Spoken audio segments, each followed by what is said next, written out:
guys and girls, welcome back to The Forge. In this episode of Trust Me, I'm a Blacksmith. I want to talk to you about why I think these are or can be used as a cheap alternative to a power hammer. Now, you have to use your nut. If you're not thinking, you ain't going to get around this. You ain't going to make this a feasible option. Now, jig work, bending, cutting, forging, punching holes, straightening bar, these can do it all. They really can. Now, they are limited to the size of stock you can get underneath them. They're limited to the kind of work that they can do, depending on how you think about it really. But if you just concentrate and think about what you want to do, you can use a fly press like a power hammer. Now, I've got some footage that I've already done, which I'll show you just in a minute, of me drawing down some bar. And I'll also go over the piece of tooling that I've got under here, this little Blacksmith helper's buddy thingy here that's just done an amazing job. Now, I understand that out in the States these are, my impression is that these are quite hard to get hold of. Now, if you're going to have one of these, or a little giant, or one of the small trip hammers, or maybe a pneumatic hammer, a small pneumatic hammer, I would buy one of these first. And my reasoning is, you can do, the smaller hammers are great for doing small size stock, but if you want to get anything bigger and you want to get some pressure down, these are the kiddies. These really put down a lot of pressure compared to power hammers. Now, this particular press can put down about 8 tons, so I'm led to believe, through the screw.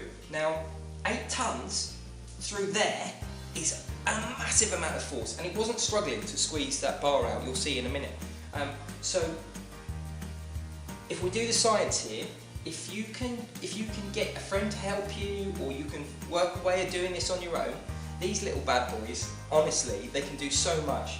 Now, I've got, for this tool here, I've got some cutting dies. Now they come together and they can do, for doing tenons, for cutting bar stock off, and all sorts like that. They work really well. I really like using them for those sorts of bits.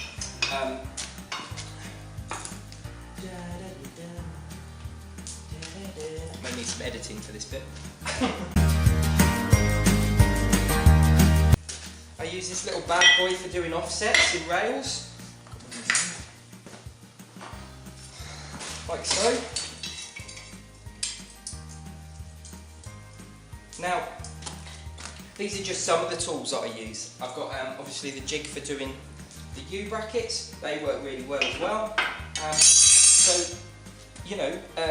I've got some jigs for doing some bending. I'll go over all this stuff and I'll show you what I use it all for in other videos. But the versatility of this piece of kit is really good, and I would say that, especially if you haven't got 3-phase. Now, a lot of power hammers run off 3-phase. They've got motors. A lot of power hammers, when you buy them, you need to buy the motors afterwards, or you need to do something to your electrics in your workshop, or you need to dig foundations. Not these old girls. You just need a table. I mean, you don't even have to have a monster table like this one.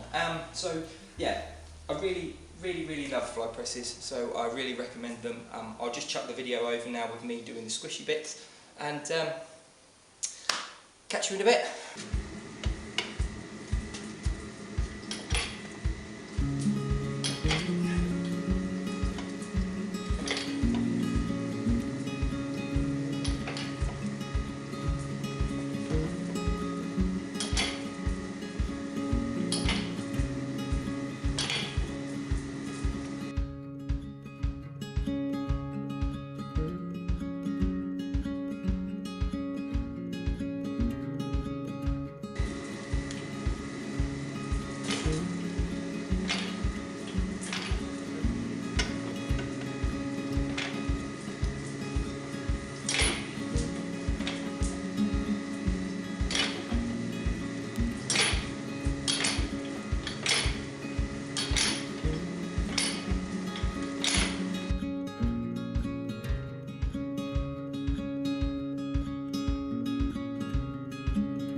So guys, I hope you liked the little bit of footage that I got of me doing this.